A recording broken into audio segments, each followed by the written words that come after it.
I'd like to tell you about the strangest secret in the world.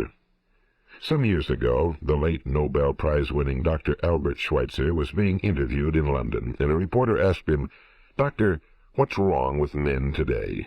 And the great doctor was silent a moment, and then he said, "Men simply don't think."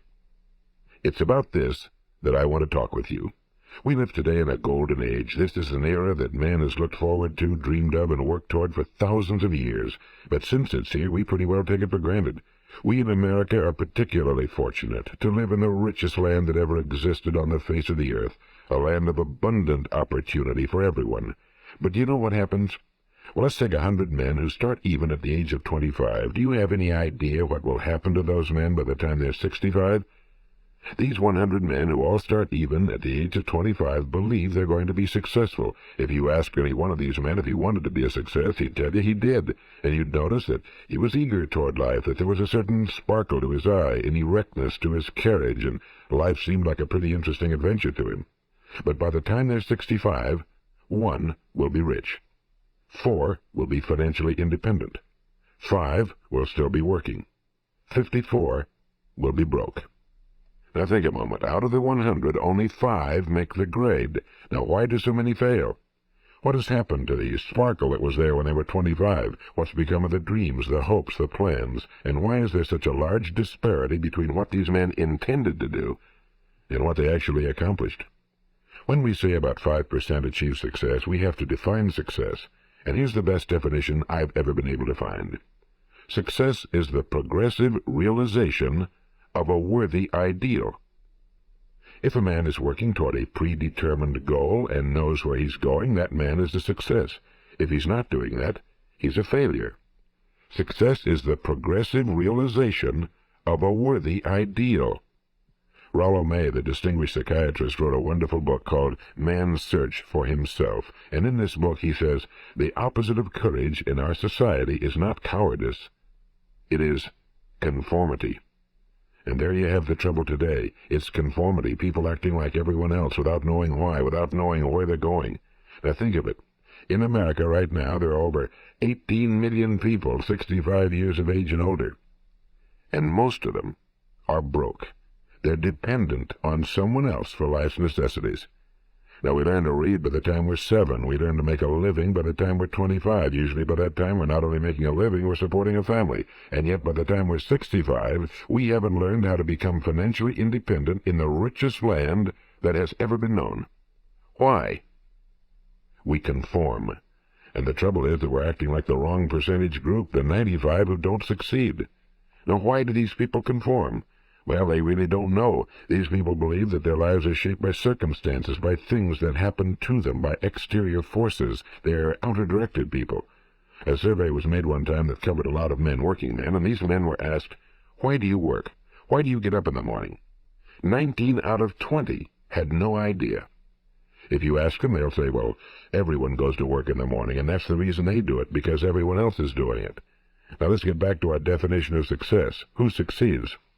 The only person who succeeds is the person who is progressively realizing a worthy ideal.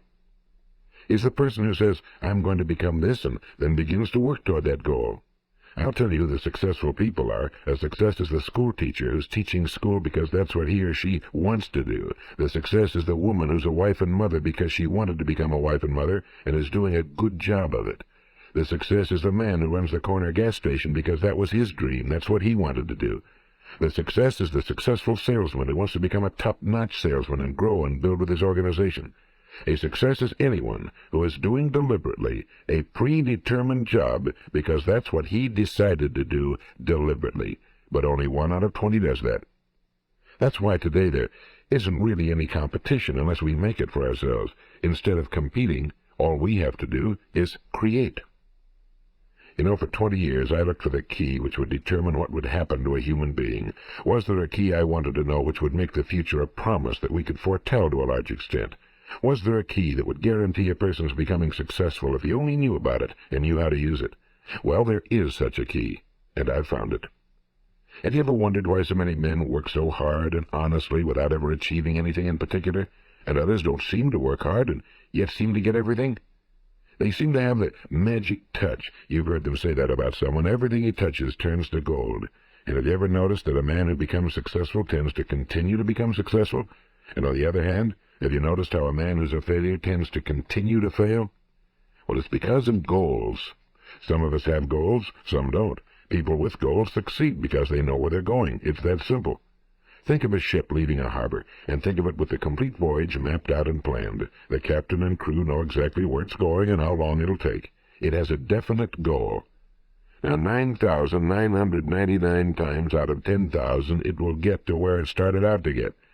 Now let's take another ship, just like the first, only let's not put a crew on it or a captain at the helm. Let's give it no aiming point, no goal, no destination. We just start the engines and let it go.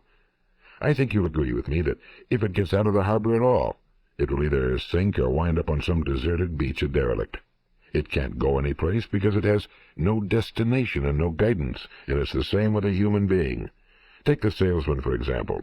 There's no other person in the world today with the future of a good salesman. Selling is the world's highest-paid profession, if we're good at it and if we know where we're going. Every company needs top-notch salesmen, and they reward those men. The sky's the limit for them. But how many can you find? Someone once said the human race is fixed, not to prevent the strong from winning, but to prevent the weak from losing. The American economy today can be likened to a convoy in time of war. The entire economy is slowed down to protect its weakest link, just as the convoy had to go at the speed that would permit its slowest vessel to remain in formation. That's why it's so easy to make a living today. It takes no particular brains or talent to make a living and support a family today. So we have a plateau of so-called security, if that's what a person's looking for. But we do have to decide how high above this plateau we want to aim. Now let's get back to the strangest secret in the world, the story that I wanted to tell you today. Why do men with goals succeed in life and men without them fail? Well, let me tell you something which, if you really understand it, will alter your life immediately. If you understand completely what I'm going to tell you from this moment on, your life will never be the same again. You will suddenly find that good luck just seems to be attracted to you. The things you want just seem to fall in line, and from now on you won't have the problems, the worries, the gnawing lump of anxiety that perhaps you've experienced before. Doubt, fear, well, they'll be things of the past. Here's the key to success and the key to failure. We become what we think about.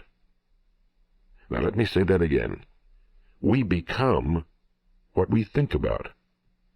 Throughout all history, the great wise men and teachers, philosophers and prophets have disagreed with one another on many different things. It's only on this one point that they are in complete and unanimous agreement. Listen to what Marcus Aurelius, the great Roman emperor, said. A man's life is what his thoughts make of it. Disraeli said this, everything comes if a man will only wait. I've brought myself by long meditation to the conviction that a human being with a settled purpose must accomplish it, and that nothing can resist a will that will stake even existence for its fulfillment. Ralph Waldo Emerson said this, a man is what he thinks about all day long. William James said, the greatest discovery of my generation is that human beings can alter their lives by altering their attitudes of mind. And he also said, we need only in cold blood act as if the thing in question were real, and it will become infallibly real by growing into such a connection with our life that it will become real. It will become so knit with habit and emotion that our interests in it will be those which characterize belief. He also said, if you only care enough for a result, you will almost certainly attain it. If you wish to be rich, you will be rich. If you wish to be learned, you will be learned. If you wish to be good, you will be good. Only you must then really wish these things, and wish them exclusively, and not wish at the same time 100 other incompatible things just as strongly. In the Bible you read in Mark 9:23, if thou canst believe, all things are possible to him that believeth. My old friend Dr. Norman Vincent Peale put it this way, this is one of the greatest laws in the universe. Fervently do I wish I had discovered it as a very young man. It dawned upon me much later in life, and I found it to be one of the greatest, if not my greatest discovery outside of my relationship to God. The great law, briefly and simply stated, is that if you think in negative terms, you will get negative results. If you think in positive terms, you will achieve positive results. That is the simple fact, he went on to say, which is at the basis of an astonishing law of prosperity and success. In 3 words, believe and succeed. William Shakespeare put it this way: our doubts are traitors and make us lose the good we oft might win by fearing to attempt. George Bernard Shaw said, people are always blaming their circumstances for what they are. I don't believe in circumstances. The people who get on in this world are the people who get up and look for the circumstances they want, and if they can't find them, make them. Well, it's pretty apparent, isn't it? And every person who discovered this for a while believed that he was the first one to work it out. We become what we think about. Now, it stands to reason that a person who's thinking about a concrete and worthwhile goal is going to reach it, because that's what he's thinking about, and we become what we think about. Conversely, the man who has no goal, who doesn't know where he's going, and whose thoughts must therefore be thoughts of confusion and anxiety and fear and worry, becomes what he thinks about. His life becomes one of frustration and fear and anxiety and worry. And if he thinks about nothing, he becomes nothing. Now, how does it work? Why do we become what we think about? Well, I'll tell you how it works as far as we know. Now, to do this, I want to tell you about a situation that parallels the human mind. Suppose a farmer has some land, and it's good fertile land. Now, the land gives the farmer a choice. He may plant in that land whatever he chooses. The land doesn't care. It's up to the farmer to make the decision. Now, remember, we're comparing the human mind with the land because the mind, like the land, doesn't care what you plant in it. It will return what you plant, but it doesn't care what you plant. Now, let's say that the farmer has 2 seeds in his hand. One is a seed of corn, the other is nightshade, a deadly poison. He digs 2 little holes in the earth, and he plants both seeds, one corn, the other nightshade. He covers up the holes, waters, and takes care of the land, and what will happen? Invariably, the land will return what's planted. As it's written in the Bible, as ye sow, so shall ye reap. Now remember, the land doesn't care. It'll return poison in just as wonderful abundance as it will corn. So up come the 2 plants, one corn, one poison. Now, the human mind is far more fertile, far more incredible and mysterious than the land, but it works the same way. It doesn't care what we plant. Success, failure. A concrete, worthwhile goal, or confusion.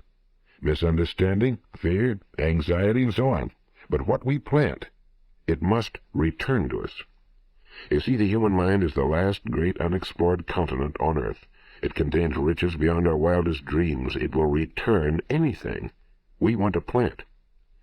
Now, you might say, well, if that's true, why don't people use their minds more? Well, I think they figured out an answer to that one, too. Our mind comes as standard equipment at birth. It's free, and things that are given to us for nothing we place little value on. Things that we pay money for, we value. The paradox is that exactly the reverse is true. Everything that's really worthwhile in life came to us free. Our minds, our souls, our bodies, our hopes, our dreams, our ambitions, our intelligence, our love of family and children and friends and country, all these priceless possessions are free. But the things that cost us money are actually very cheap and can be replaced at any time. A good man can be completely wiped out and make another fortune. He can do that several times. Even if our home burns down, we can rebuild it. But the things we got for nothing, we can never replace. The human mind isn't used because we take it for granted. Familiarity breeds contempt. It can do any kind of job we assign to it, but generally speaking, we use it for little jobs instead of big important ones. Universities have proved that most of us are operating on about 10% or less of our abilities. So decide now, what is it you want? Plant your goal in your mind. It's the most important decision you'll ever make in your entire life. What is it you want? Do you want to be an outstanding salesman? A better worker at your particular job? Do you want to go places in your company, in your community? Do you want to get rich? All you've got to do is plant that seed in your mind, care for it, work steadily toward your goal, and it will become a reality. It not only will, there's no way that it cannot. You see, that's a law, like the laws of Sir Isaac Newton, the laws of gravity. If you get on top of a building and jump off, you'll always go down. You'll never go up, and it's the same with all the other laws of nature. They always work. They're inflexible. Think about your goal in a relaxed, positive way. Picture yourself in your mind's eye as having already achieved this goal. See yourself doing the things you will be doing when you've reached your goal. Ours has been called the phenobarbital age, the age of ulcers and nervous breakdowns and tranquilizers. At a time when medical research has raised us to a new plateau of good health and longevity, far too many of us worry ourselves into an early grave, trying to cope with things in our own little personal ways without learning a few great laws that will take care of everything for us. These things we bring on ourselves through our habitual way of thinking. Every one of us is the sum total of his own thoughts. He is where he is because that's exactly where he really wants to be, whether he'll admit that or not. Each of us must live off the fruit of his thoughts in the future, because what you think today and tomorrow, next month and next year, will mold your life and determine your future. You're guided by your mind. I remember one time I was driving through eastern Arizona, and I saw one of those giant earth-moving machines roaring along the road at about 35 miles an hour with what looked like 30 tons of dirt in it. A tremendous, incredible machine, and there was a little man perched way up on top with the wheel in his hands guiding it. And as I drove along, I was struck by the similarity of that machine to the human mind. Just suppose you're sitting at the controls of such a vast source of energy. Are you going to sit back and fold your arms and let it run itself into a ditch? Or are you going to keep both hands firmly on the wheel and control and direct this power to a specific, worthwhile purpose? It's up to you. You're in the driver's seat. You see, the very law that gives us success is a two-edged sword. We must control our thinking. The same rule that can lead a man to a life of success, wealth, happiness, and all the things he ever dreamed of for himself and his family. That very same law can lead him into the gutter. It's all in how he uses it, for good or for bad. This is the strangest secret in the world. Now, why do I say it's strange, and why do I call it a secret? Actually, it isn't a secret at all. It was first promulgated by some of the earliest wise men, and it appears again and again throughout the Bible, but very few people have learned it, understand it. That's why it's strange, and why for some equally strange reason it virtually remains a secret. I believe that you could go out and walk down the main street of your town and ask one man after another what the secret of success is, and you probably wouldn't run into one man in a month who could tell you. Now, this information is enormously valuable to us if we really understand it and apply it. It's valuable to us not only for our own lives, but the lives of those around us, our families, employees, associates, and friends. Life should be an exciting adventure. It should never be a bore. A man should live fully, be alive. He should be glad to get out of bed in the morning. He should be doing a job he likes to do because he does it well. One time I heard Grove Patterson, the great late editor-in-chief of the Toledo Daily Blade, make a speech, and as he concluded his speech he said something I've never forgotten. He said, "My years in the newspaper business have convinced me of several things. Among them, that people are basically good, and that we came from someplace, and we're going someplace. So we should make our time here an exciting adventure. The architect of the universe didn't build a stairway leading nowhere." And the greatest teacher of all, the carpenter from the plains of Galilee, gave us the secret time and time again. As ye believe, so shall it be done unto you. I've explained the strangest secret in the world and how it works. Now on this side I want to explain how you can prove to yourself the enormous returns possible in your own life by putting this secret to a practical test. I want you to make a test that will last 30 days. It isn't going to be easy, but if you'll give it a good try, it will completely change your life for the better. Now, back in the 17th century, Sir Isaac Newton, the English mathematician and natural philosopher, gave us some natural laws of physics which apply as much to human beings as they do to the movement of bodies in the universe. And one of these laws is that for every action there is an equal and opposite reaction. Simply stated, as it applies to you and me, it means we can achieve nothing without paying the price. The results of your 30-day experiment will be in direct proportion to the effort you put forth. To be a doctor, you must pay the price of long years of difficult study. To be successful in selling, and remember that each of us succeeds to the extent of his ability to sell. Selling our families on our ideas, selling education in schools, selling our children on the advantages of living the good and honest life, selling our associates and employees on the importance of being exceptional people. To, of course, the profession of selling itself. But to be successful in selling our way to the good life, we must be willing to pay the price. Now, what is that price? Well, it's many things.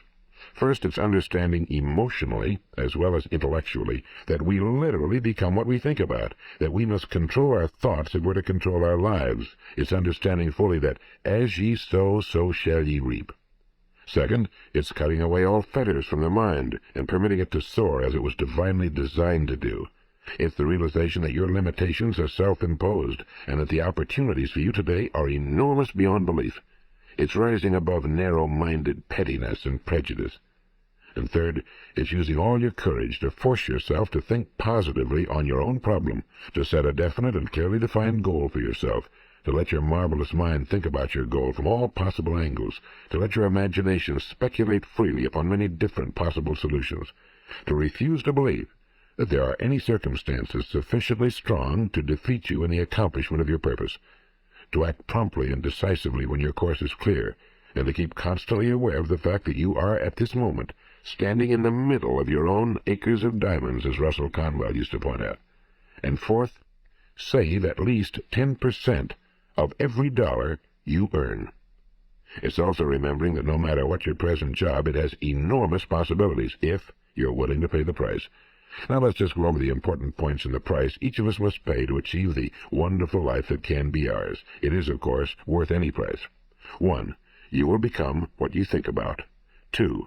Remember the word imagination and let your mind begin to soar. 3. Courage. Concentrate on your goal every day. 4. Save 10% of what you earn. And 5. Action. Ideas are worthless unless we act on them. Now I'll try to outline the 30-day test I want you to make. Keep in mind that you have nothing to lose by making this test and everything you could possibly want to gain. There are two things that may be said of everyone. Each of us wants something, and each of us is afraid of something. I want you to write on a card what it is you want more than anything else. It may be more money. Perhaps you'd like to double your income or make a specific amount of money. It may be a beautiful home. It may be success at your job. It may be a particular position in life. It could be a more harmonious family. Each of us wants something. Now write down on your card specifically what it is you want. Make sure it's a single goal and clearly defined. You needn't show it to anyone, but carry it with you so that you can look at it several times a day. Think about it in a cheerful, relaxed, positive way each morning when you get up, and immediately you have something to work for, something to get out of bed for, something to live for. Look at it every chance you get during the day and just before going to bed at night. And as you look at it, remember that you must become what you think about, and since you're thinking about your goal, you realize that soon it will be yours. In fact, it's yours really the moment you write it down and begin to think about it. Look at the abundance all around you as you go about your daily business. You have as much right to this abundance as any other living creature. It's yours for the asking. Now we come to the difficult part. Difficult because it means the formation of what is probably a brand new habit, and new habits are not easily formed. Once formed, however, it will follow you for the rest of your life. Stop thinking about what it is you fear. Each time a fearful or negative thought comes into your consciousness, replace it with a mental picture of your positive and worthwhile goal. And there will come times when you'll feel like giving up. It's easier for a human being to think negatively than positively. That's why only 5% are successful. You must begin now to place yourself in that group. For 30 days you must take control of your mind. It will think about only what you permit it to think about. Each day for this 30-day test, do more than you have to do. In addition to maintaining a cheerful, positive outlook, give of yourself more than you've ever done before. Do this knowing that your returns in life must be in direct proportion to what you give. The moment you decide on a goal to work toward, you're immediately a successful person. You are then in that rare and successful category of people who know where they're going. Out of every 100 people, you belong to the top 5. Don't concern yourself too much with how you're going to achieve your goal. Leave that completely to a power greater than yourself. All you have to do is know where you're going. The answers will come to you of their own accord and at the right time. Remember these words from the Sermon on the Mount, and remember them well. Keep them constantly before you this month of your test. Ask, and it shall be given you. Seek, and ye shall find. Knock, and it shall be opened unto you. For every one that asketh receiveth, and he that seeketh findeth, and to him that knocketh it shall be opened. It's as marvelous and as simple as that. In fact, it's so simple that in our seemingly complicated world, it's difficult for an adult to understand that all he needs is a purpose and faith. For 30 days, do your very best. If you're a salesman, go at it as you've never done before, not in a hectic fashion, but with the calm, cheerful assurance that time well spent will give you the abundance in return you deserve and want. If you're a homemaker, devote your 30-day test to completely giving of yourself without thinking about receiving anything in return, and you'll be amazed at the difference it makes in your life. No matter what your job, do it as you've never done it before for 30 days. And if you've kept your goal before you every day, you'll wonder and marvel at this new life you've found. Dorothea Brand, the outstanding editor and writer, discovered it for herself and tells about it in her fine book, Wake Up and Live. Her entire philosophy is reduced to the words, act as though it were impossible to fail. She made her own test with sincerity and faith, and her entire life was changed to one of overwhelming success. Now, you make your test for 30 full days. Don't start your test until you've made up your mind to stick with it. You see, by being persistent, you're demonstrating faith. Persistence is simply another word for faith. If you didn't have faith, you'd never persist. If you should fail during your first 30 days, by that I mean suddenly find yourself overwhelmed by negative thoughts, you've got to start over again from that point and go 30 more days. Gradually, your new habit will form until you find yourself one of that wonderful minority to whom virtually nothing is impossible. And don't forget the card. It's vitally important as you begin this new way of living. On one side of the card, write your goal, whatever it may be. On the other side, write the words we've quoted from the Sermon on the Mount. Ask, and it shall be given you. Seek, and ye shall find. Knock, and it shall be opened unto you. Nothing great was ever accomplished without inspiration. See that during these crucial first 30 days your own inspiration is kept at a peak. And above all, don't worry. Worry brings fear, and fear is crippling. The only thing that can cause you to worry during your test is try to do it all yourself. Know that all you have to do is hold your goal before you. Everything else will take care of itself. Remember also to keep calm and cheerful. Don't let petty things annoy you and get you off course. Now, since making this test is difficult, some will say, why should I bother? Well, look at the alternative. No one wants to be a failure. No one really wants to be a mediocre individual. No one wants a life constantly filled with worry and fear and frustration. Therefore, remember that you must reap that which you sow. If you sow negative thoughts, your life will be filled with negative things. If you sow positive thoughts, your life will be cheerful, successful, and positive. Now, gradually, you will have a tendency to forget what you've heard on this recording. Play it often.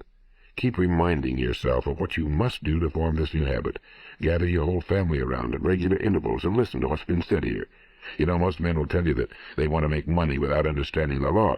The only people who make money work in a mint. The rest of us must earn money. This is what causes those who keep looking for something for nothing or a free ride to fail in life.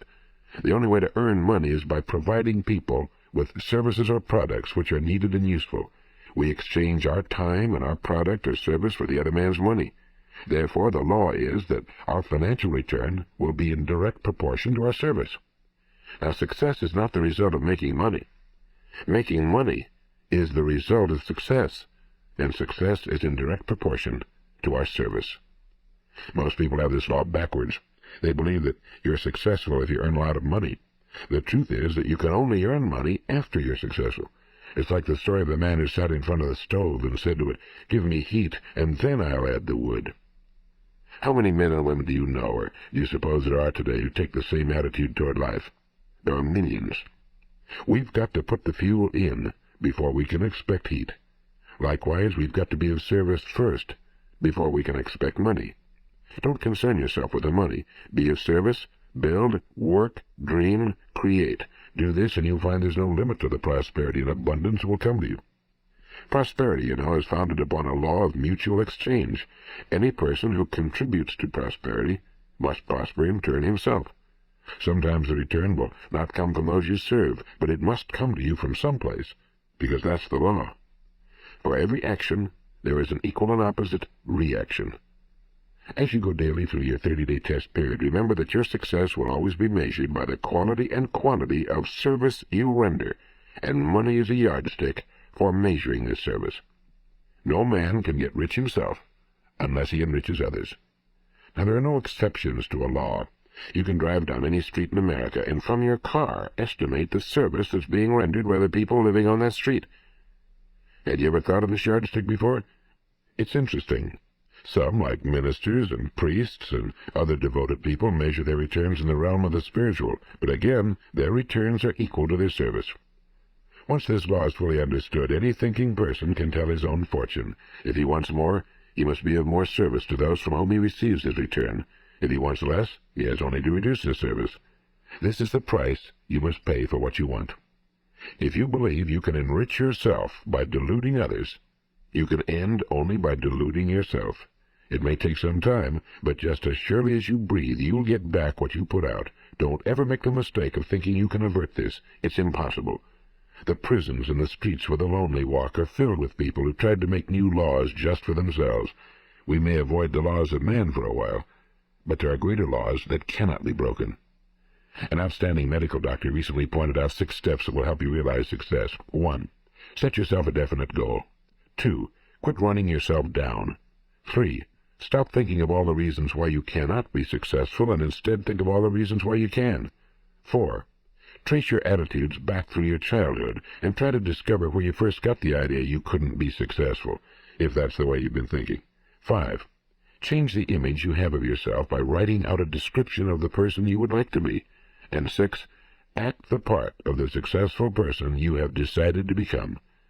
The doctor who wrote those words is a noted West Coast psychiatrist, Dr. David Harold Fink. Do what the experts since the dawn of recorded history have told you must do. Pay the price by becoming the person you want to become. It's not nearly as difficult as living unsuccessfully. Make your 30-day test, then repeat it again, and each time it will become more a part of you until you'll wonder how you could ever have lived any other way.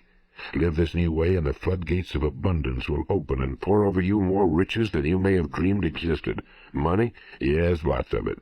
But what's more important, you'll have peace. You'll be in that wonderful minority who lead calm, cheerful, successful lives. Start today. You have nothing to lose, but you have a whole life to win. This is Earl Nightingale, and thank you.